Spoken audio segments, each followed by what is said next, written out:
పెళ్లికి మరో నెల మాత్రమే మిగిలి ఉంది. అంతలోనే అదృశ్యం. అమెరికా స్వాధీనం చేసుకున్న రష్యా నౌకలో ఉన్న 3 భారత నావికుల్లో ఒకరి పెళ్లి ఫిబ్రవరిలో జరగనుంది.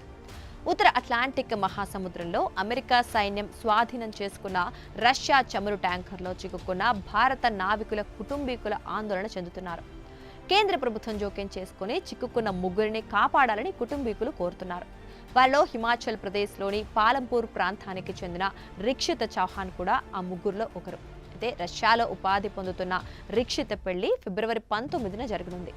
తన పెళ్లి కోసం ఇండియాకు తిరిగి వద్దామనే ఏర్పాట్లలో ఉన్న సమయంలో రిక్షిత్ అమెరికా సైన్యం చేతికి చిక్కాడు.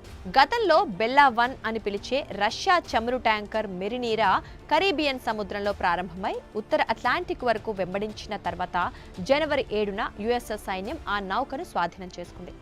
వెనిజులా నుంచి రష్యాకు ఆ నౌక ద్వారా చమురు రవాణా చేస్తున్నట్లు తెలుస్తోంది. 2025 August 1న Rikshith Russia merchant నేవీలో నియమితుడయ్యాడు. Kidnap అయిన రోజు నౌకను తీసుకెళ్లడానికి కొన్ని గంటల ముందు రిక్షిత్ తన కుటుంబీకులతో మాట్లాడాడు.